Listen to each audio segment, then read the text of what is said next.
CNN's coverage of Trump is so bad, even Kasich criticizes them after President Donald Trump's bipartisan meeting on immigration reform this week, and a certain utterance by the commander-in-chief that quickly went viral. CNN seemed to have transmogrified itself from its self-described mantle as the most trusted name in news into the shithole channel.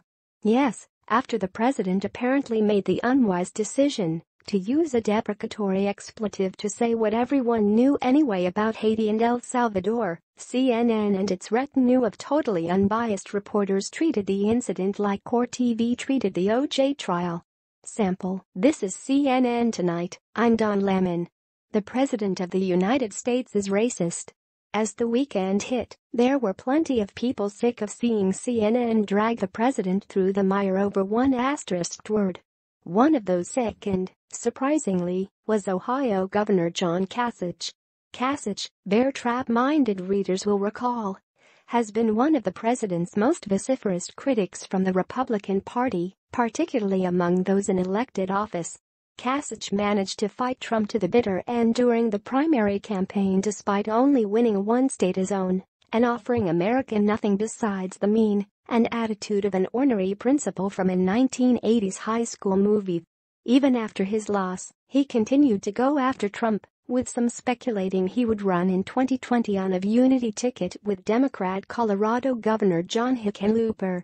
However, during a Friday appearance on CNN with Jake Tapper, Kasich turned on CNN when the network tried to get him to call the president racist, instead saying CNN was wasting its time on a single frivolous expletive.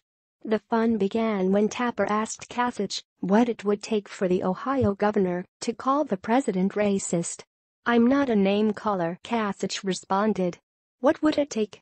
"I'm not into name-calling." Tapper, apparently not quite getting the hint that the cantankerous governor wasn't quite thrilled with the line of questioning, pressed on and asked Kasich if Congress, a body which he is not a member of, it should be noted, ought to censure the president for saying shithole. "We need to move on, Jake. Look, I'll be honest with you, I understand ratings, newspaper hits, clicks, ratings in television, okay? Everybody's had their say," Kasich said. "Hopefully we'll see some more out of Republicans. Maybe the president will say something, apologize, or whatever. We've got to move on. We have big issues out there. We're facing maybe the closing of the government. We've got a situation where we've got to take care of these other folks," he continued. "Everybody, this is a time for everybody to pound somebody. I've never been a big one on pounding somebody when they're down, other than to say that was wrong, and I think what the president said was wrong.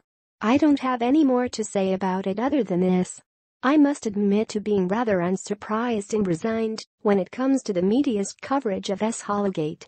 Every time CNN and related networks get a bee in their bonnet regarding any Republican, particularly the current president, the breathless oversaturation reminds me of nothing so much as the old SNL Buckwheat Dead, America Mourns skit. While this is hardly anything new, remember the hours upon hours of airtime devoted to Larry Craig and his wide stance in some godforsaken airport lavatory while two wars were raging in the Middle East. The media has found some way to turn it up to 11 during the Trump years. Who knows? Maybe they're expending all of the outrage they didn't bother using from January of 2009 until January of 2017. Or maybe they just can't help themselves. Either way, kudos to Kasich for not taking the low-quality bait, especially since he's close to CNN and loathes the president. If only all GOP politicians so principled. Please like and share on Facebook and Twitter with your thoughts on Kasich's remarks.